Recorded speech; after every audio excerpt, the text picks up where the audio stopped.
C'est émouvant parce que aussi je me tiens là où en quelque sorte mon père spirituel, le pasteur, comme nous avons dit, Papa Aimé Blanc, s'est tenu, et c'est grâce à cet homme, un dimanche de juin 1973, à la rue Tamponnière, cet homme a prêché avec efficacité, avec foi, et grâce à cet homme qui est aujourd'hui dans les cieux, j'ai pu rencontrer Jésus-Christ comme Sauveur et Seigneur. Tout juste quelques minutes de témoignage. Je suis né dans une famille musulmane très pratiquante, dans le nord-ouest du Burkina Faso. Mon nom Mamadou, simplement c'est Mohamed en africain, donc et j'ai pratiqué, je faisais aussi ce qu'un bon musulman est censé faire, le carême à l'école primaire déjà. Mais quand je dis aux gens, je n'ai pas changé de religion, j'ai changé de vie, c'est très important qu'ils comprennent.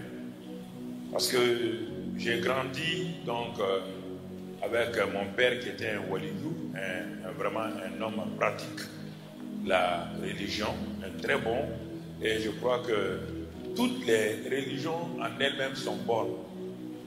Vous savez, mais maintenant, pour résumer, quand j'ai commencé à aller au lycée, je me suis plutôt intéressé au sport et à la musique.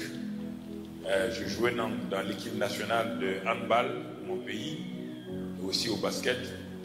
Je faisais la musique. C'est ainsi que les choses spirituelles, les choses religieuses n'avaient plus d'importance pour moi. Et lorsque j'ai eu mon baccalauréat, c'est ainsi que je suis allé en Côte d'Ivoire à l'université, à Abidjan. Il y a eu beaucoup de grèves là-bas. Bon, le président de l'époque a fermé l'université parce que nous étions vraiment des étudiants trop bouillants.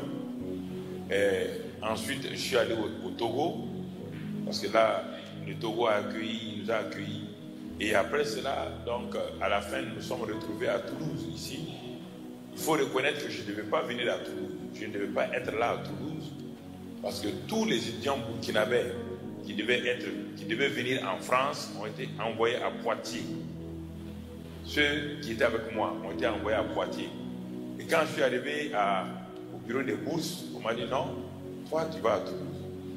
Je n'étais pas content. Mais aujourd'hui je suis content.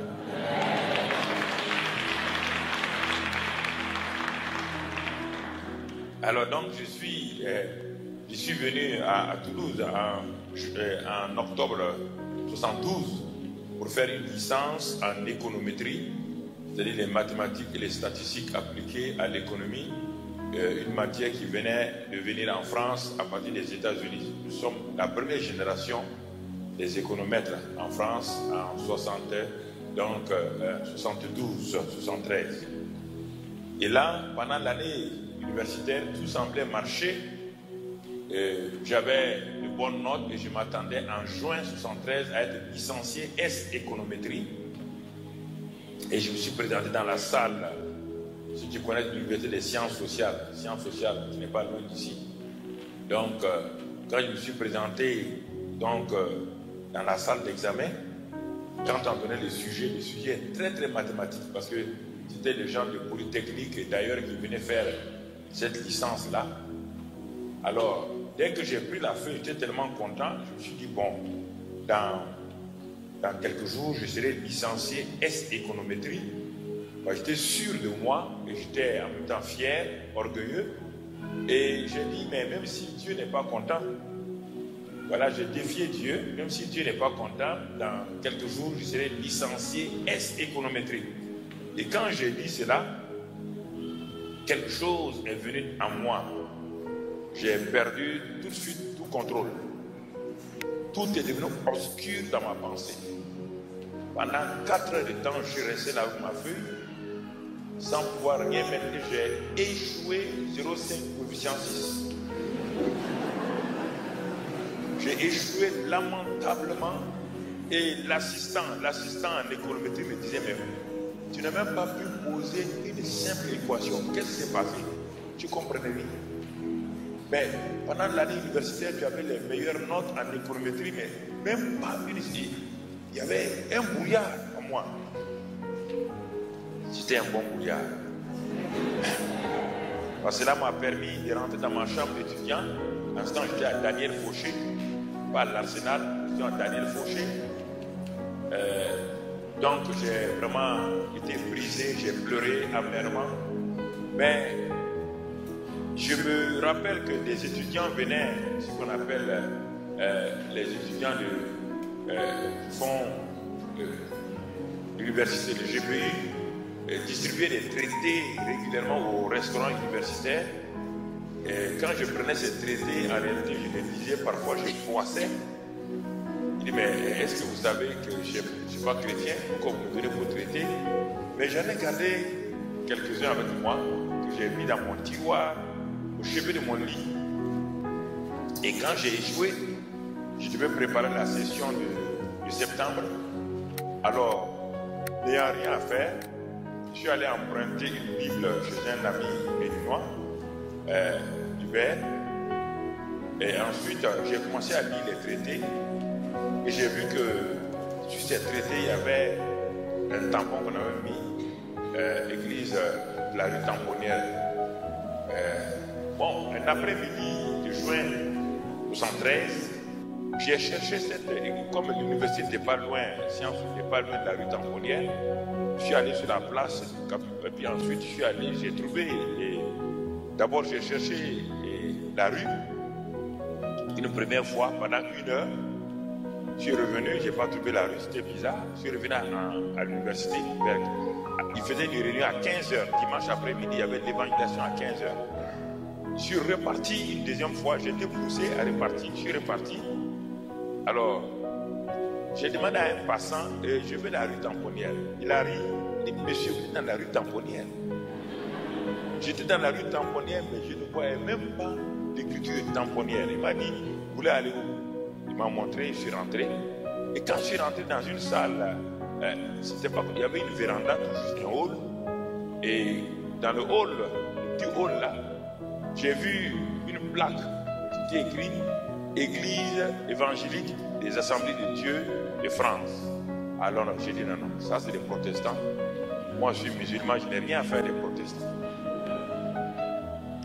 Pour moi, je croyais, puisque ces traités-là, c'était des traités de T.L. Osborne qu'on distribuait à l'époque. On voyait, on parlait de miracles, de guérisons. Je me suis dit que ça devait être une secte qui fait des miracles. Et comme moi, je viens d'Afrique, j'ai mes gris et ça n'a pas marché. Sûrement, ces gris vont m'aider. Et dès que j'ai vu la plaque, j'ai fait demi-tour pour partir. Ceux qui se rappellent la salle de la rue Tamponnière, tout juste, je voulais sortir. Parce que l'église était à l'intérieur comme cela, il y avait un petit hall là d'accueil. Dès que je donnais tout, je voulais partir. J'ai entendu une voix. Si tu pars, c'est la dernière fois pour toi. Écoutez, c'est le contact avec Dieu. Je ne sais pas qui me parlait. La voix a retenti dans mon cœur, profondément, et à cette oreille droite. Si tu pars, c'est la dernière fois pour toi. J'ai eu tellement peur que j'ai refait demi-tour. J'ai dit, mais qui me parlait? Il n'y avait personne dans le hall. Personne. Je suis allé, j'ai tout juste poussé la petite porte et je me suis assis tout juste à côté, à l'intérieur, première chaise près de la porte. Et je me suis dit, au cas où ça ne m'intéresserait pas, je vais me lever filer. Mais il y avait un jeune homme à l'époque qui s'appelle Salem, qui jouait la guitare. Lui, il a compris, il était là, il m'a vu, il est venu jusqu'à la porte, il m'a dit, monsieur, il y a une place devant. Il a, là, là. Ce monsieur a tout caché parce que je ne pourrais plus sortir. Et il m'a fait mettre tout juste à la gauche de la chaire, là. Et j'ai vu un homme se lever, 15h30, pour prêcher l'évangile. Il s'est tenu là, il prêchait l'évangile, mais jamais il ne regardait de mon côté. Quand il prêchait, il regardait là et à droite, mais jamais là. Mais en même temps qu'il prêchait, il regardait là et là. Ces paroles m'atteignaient moi ici.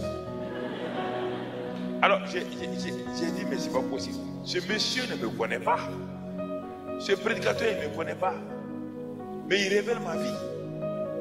Alors j'ai essayé de faire le dur. J'ai d'abord durci mon visage. Ça n'a pas marché. J'ai tenu mon menton. Ça n'a pas marché. Je me suis baissé. Mais ces paroles me pénétraient. Ces paroles me pénétraient. Et à la fin, quand il a lancé l'appel, qui veut recevoir Jésus comme sauveur et Seigneur? Alors j'ai dit, mais... Et puis à un moment donné, voilà ma réflexion. J'ai dit, mais je ne savais pas que les blancs étaient des sorciers. Il ne me connaît pas et puis il révèle ma vie. Donc tu es un sorcier. Je ne savais pas qu'il y avait le Saint-Esprit. Je ne savais pas. Pour moi, tu es un sorcier. Et monsieur, il ne me regarde pas. Il ne me parle pas. Mais il révèle ma vie. C'est un sorcier. Et quand il a lancé l'appel, sans savoir, comme un ressort, je me suis trouvé là, devant la chaire. On était là quelques-uns cet après-midi. Il nous a fait la prière de repentance. On a cru. Puis ensuite, il a prié pour nous. Moi, j'avais mal. J'avais un peu mal dans mon corps. Il a prié pour nous. Et nous sommes allés. Et une dame qui s'occupait de la... Il y avait une petite librairie à l'angle de l'église au fond. Et est allée, elle m'a acheté une belle Bible à la couleur rouge. Quand il voulait sortir, il dit, monsieur, tenez cette Bible, lisez-la. J'ai pris la Bible et sachant ce qui peut m'arriver au retour au pays, vu que je suis d'une grande famille très très musulmane pratiquante, j'ai voulu m'assurer réellement ce que ce livre-là contenait, qu'on appelle la Bible. Donc, cet après-midi de juin, jusqu'en septembre, j'ai lu la Bible de Genèse, Apocalypse, verset par verset. Verset par verset. Je n'ai pas voulu que quelqu'un me raconte autre chose. J'ai voulu moi-même savoir ce que cette soi-disant Bible, Sainte Bible-là contient. Et c'est pendant cette lecture de la Bible, au mois d'août, donc nous étions maintenant au mois d'août, et j'ai commencé à évangéliser avec le pasteur blanc. Il me faisait distribuer des traités dans les rues, tout autour de l'église à 14h le dimanche après-midi. Et un soir du mois d'août, j'étais dans ma chambre d'étudiant. Cette fois-ci, je n'étais plus à Daniel Fauché, j'étais maintenant à l'Arsenal.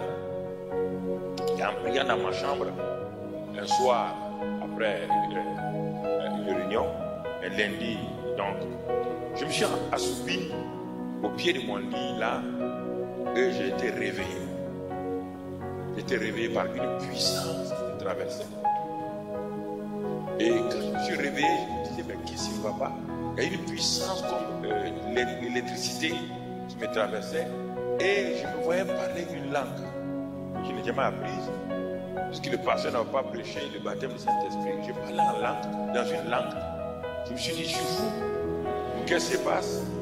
Et pendant une semaine, cette puissance de Dieu, quand je me couchais, me traversait comme un feu. Et en ce moment-là, le dimanche suivant, je suis allé, dès que M. Blanc m'a vu, il dit, Mamadou, tu es baptisé du Saint-Esprit. Il dit, M. Blanc, qu'est-ce que c'est? Il m'a dit, non, il y a une puissance qui sort de toi. Tu es baptisé du Saint-Esprit. Et je lui ai raconté mon témoignage. Ah, il m'a dit, voilà, c'est ça. Parce que tu as été rempli du Saint-Esprit. Il m'a expliqué. Et depuis ce moment, quelque chose s'est passé. Les visions, les dons spirituels ont commencé à se manifester dans ma vie. Et on a commencé à évangéliser à l'université scientifique de Rangueil. M. Blanc nous a amenés là-bas. Et ensuite, sur le marché forain, il y avait un marché forain du samedi où il nous amenait, on mettait des stands, on distribuait des traités, des Bibles. Les gens nous insultaient, mais on était là, on était contents d'être insultés pour Christ. Et ensuite, il nous amenait dans les bus. Alors, il a mis en moi, cet homme-là a mis en moi le désir d'évangéliser. Et il a mis en moi ce feu de gagner des âmes. Et il a enlevé de mon cœur la peur d'autrui, la peur d'aller donner l'évangile. Alors, c'est à partir de ce moment-là que, comme je l'ai dit, les dons spirituels ont commencé à se manifester. Alors, je voyais quelqu'un au campus, je peux vous dire ce que vous avez. Et la parole de connaissance venait, la parole de sagesse se manifestait. Puis, je priais pour les gens étaient guéris. Pourtant, j'étais un jeune converti. C'est ainsi que j'ai continué jusqu'à ce que, en septembre, je suis allé pour faire ma deuxième session. Donc, j'ai échoué en juin pour avoir défié Dieu. En septembre, dès que j'ai eu le sujet, là, j'ai baissé la tête. J'ai rendu grâce à Dieu. Et Seigneur, tu as bien fait de m'avoir fait échouer en juin à cause de mon orgueil. Et maintenant, je te rends grâce. Et là, en juin et en septembre, j'ai été reçu à l'écrit. Il y avait l'oral. Il faut reconnaître que je n'avais pas préparé l'oral. Parce que M. Blanc nous avait mis dans l'évangélisation à tel point que j'ai oublié même de préparer l'oral. Et quand je suis arrivé à la salle où on faisait les oraux, j'étais en gestion des entreprises en particulier, où je devais passer l'oral. J'étais là, tout juste collé au mur. On était une cinquantaine d'étudiants, ou 100, je ne me rappelle plus. Moi, j'étais collé avec mon cahier de gestion des entreprises. Et là, je me disais, mais Seigneur, pendant 3 mois, moi, j'ai évangélisé pour toi. Et maintenant, le temps est venu de me renvoyer l'ascenseur. Oui, j'étais là. Il faut être simple avec Dieu, il ne faut pas être compliqué. Et là, écoutez-moi, là, la voix du Saint-Esprit me dit, ouvre ton cahier et regarde au moins une leçon que tu peux lire rapidement. J'ai ouvert, j'ai regardé, c'était la 10e leçon, l'équilibre dans l'entreprise. Alors elle me dit, la voix du Saint-Esprit me dit, va demander au premier étudiant qui est rentré et qui est sorti, quelle leçon? Je demande, il a reçu la première leçon, le premier cours, le deuxième leçon, troisième leçon. Alors Dieu dit, tu vois, donc 10e, mets-toi en 10e position.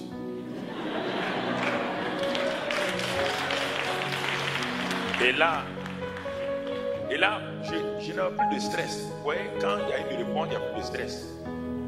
Les gens disaient, Mamadou, vas-y, non. J'étais devenu poli. Allez-y. Allez-y. Et en même temps, je m'approchais tout doucement de la porte. Quand le 8e, le 9e étudiant est rentré, le 10e, il y a un 10e qui voulait rentrer. Je lui ai donné un coup d'épaule. Et je suis rentré. Quand je suis allé, c'était un professeur de Montpellier qui me faisait les cours de gestion des entreprises. Alors, quand je suis rentré, il était assis. Puis moi, j'étais là, parce que tu viens d'abord, il choisit, il dit, bon, on va traiter tel cours. Tu donnes 5 minutes, tu vas dans un coin, sur une table, tu traites le sujet, tu viens présenter. Dans mon cœur, je dis, Seigneur, faut pas... Tu as dit 10e cours, c'est 10e. Et là, effectivement, le monsieur, le professeur, lève la tête, il dit, allez traiter la 10e leçon. C'est ainsi que j'ai eu ma licence en économétrie. Donc, oui. Et Dieu a continué avec moi. C'est après la licence, j'ai fait le 3e cycle, le DES, etc. Je me suis inscrit au doctorat d'État et tout.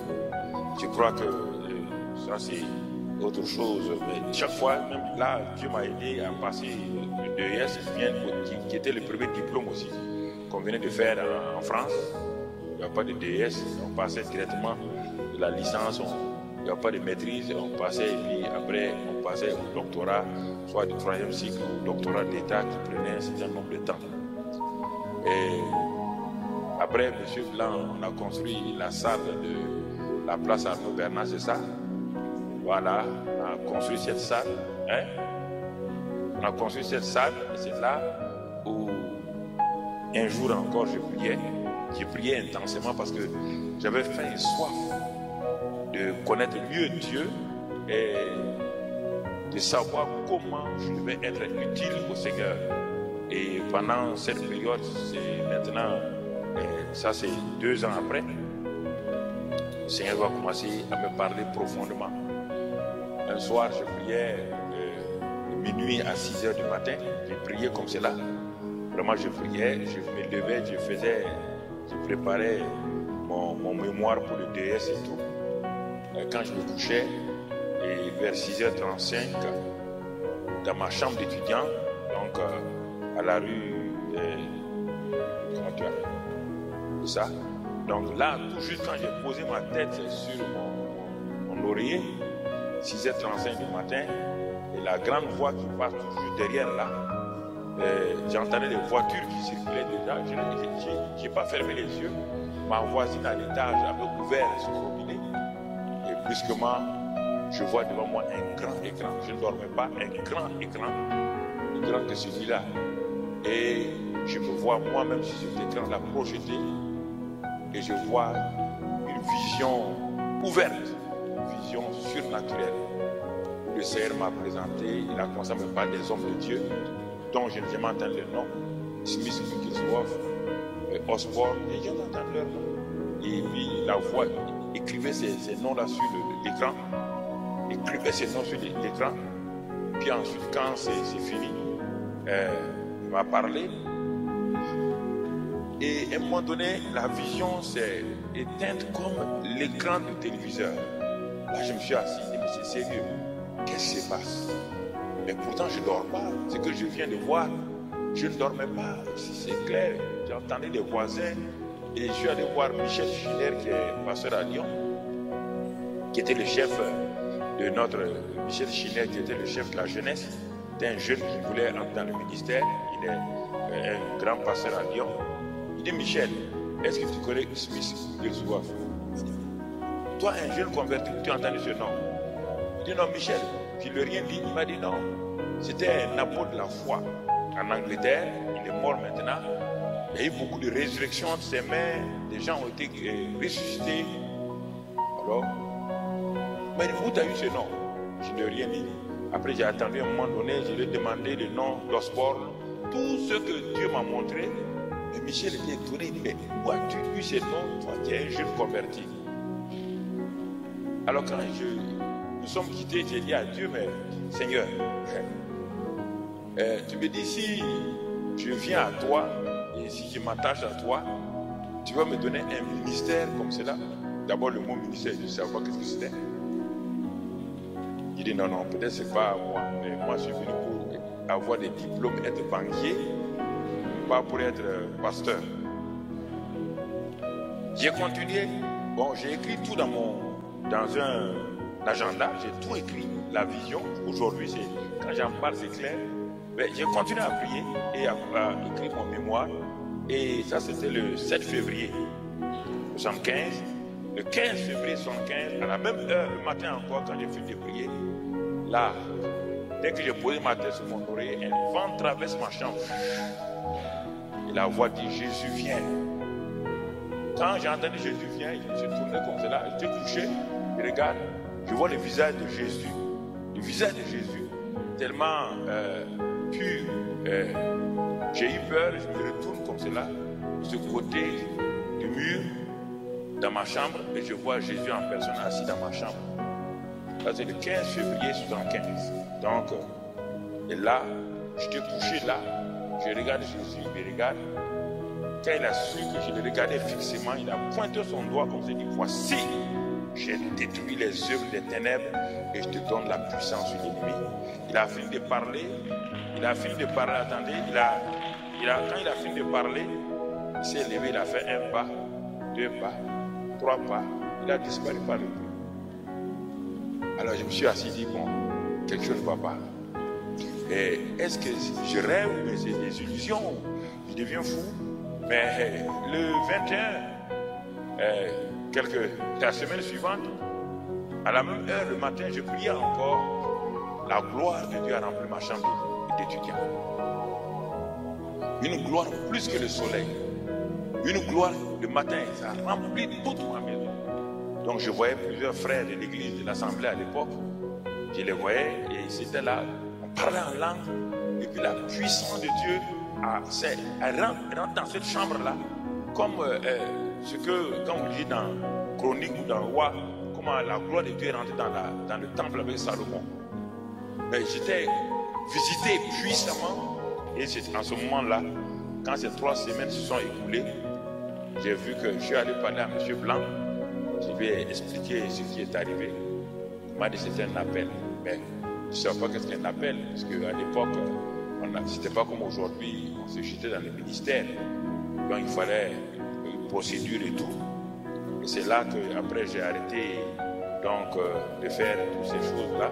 Après avoir obtenu le DES, tout juste en même temps, je me suis inscrit au doctorat, mais après j'ai arrêté tout pour aller chez moi et pour travailler et commencer à évangéliser.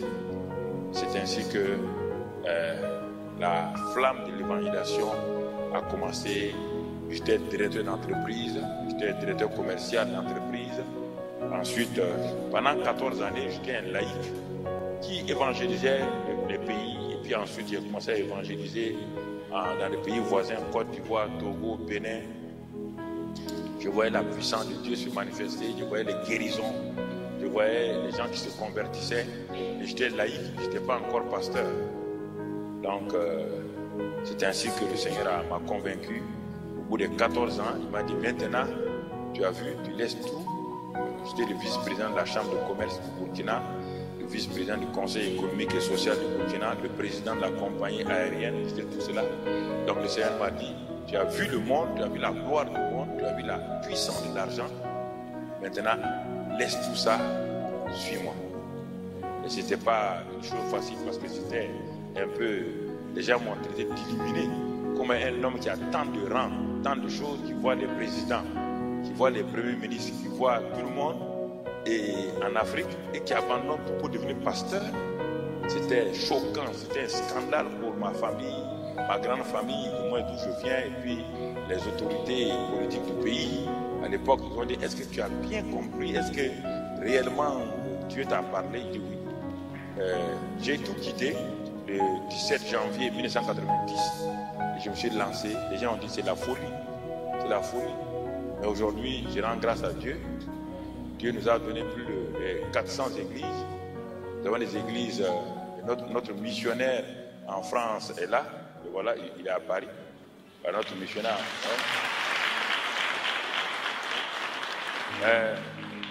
Nous avons ouvert à Rome, une église à Rome. Nous en avons en Côte d'Ivoire le 15, en Guinée-Conakry, au Bénin, au Ghana, et au Niger, et aux États-Unis 3, Atlanta, Washington DC et New York. Vraiment, nous disons que merci au Seigneur pour tout ce qu'il a fait, pour sa grâce et tout. Et nous continuons à évangéliser donc, dans les différentes nations l'évangile afin que les âmes passent. Donc, j'ai voyagé, je suis allé dans la plupart des pays, l'Algérie, le Maroc, tout ça, je suis allé évangéliser, prêcher dans toutes ces choses-là pour vous dire que le Seigneur est bon, le Seigneur est fidèle dans sa grâce, dans son amour, dans sa bonté. Je voulais vous donner ce témoignage-là pour vous dire que je suis redevable à l'église de Toulouse. C'est grâce à l'église de Toulouse que j'ai pu entendre. Si j'étais parti à Poitiers, ce ne serait pas la même chose. Dieu a permis que tout le monde aille à Poitiers et que moi je vienne à Toulouse. Donc parce qu'il avait un plan pour moi. Donc je remercie le Seigneur pour ce qu'il a fait. Aussi parce que l'église de Toulouse nous a bien tenus. Bon, il y a les mamans, mais nous étions tout le temps sur les cerisiers de Madame Blanc. Elle avait un cerisier dans sa cour où on était. C'est nous qui partions manger toutes ces cerises avec Abdoulaye et les autres. Et effectivement, les étudiants africains avaient été vraiment adoptés par la famille de M. Aimé Blanc. Donc, nous étions tout le temps là-bas en train de manger, de tout faire. L'église vraiment nous a accueillis.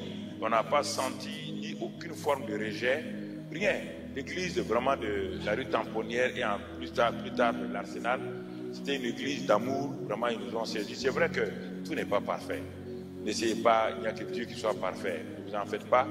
N'allons pas prendre 1% des choses pour nuire à 99%. Prenons les 99%, allons de l'avant. Parce qu'il n'y a personne qui soit parfait par lui-même. chacun a ses défauts, chacun a ses limites, chacun a ses... Donc nous rendons grâce à Dieu. Et 41 ans plus tard, je suis là. J'ai invité M. Bla, il est venu au Burkina. Ensuite, avec la maman, ils sont venus voir ce que Dieu a fait.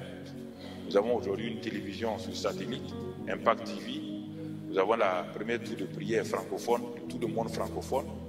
Nous avons une église, nous sommes autour de 7 000 à 8 000. L'église où nous sommes, et on va construire bientôt une église de 15 000 places.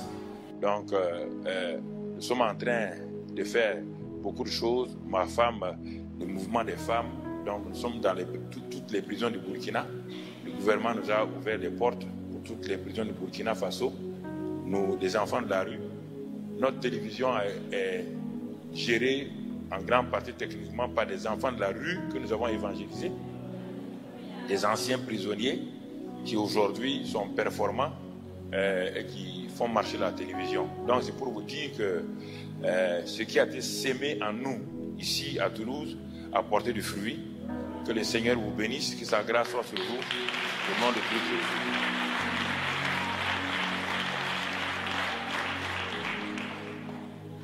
Comme quelqu'un peut dire, de Nazareth, quelque chose de bon peut arriver. Oui, de Nazareth, quelqu'un de bon est sorti, il s'appelle Jésus de Nazareth. De Toulouse, quelqu'un de bon est sorti, il s'appelle Mamadou Karambili. Voilà. Oui, c'est vrai.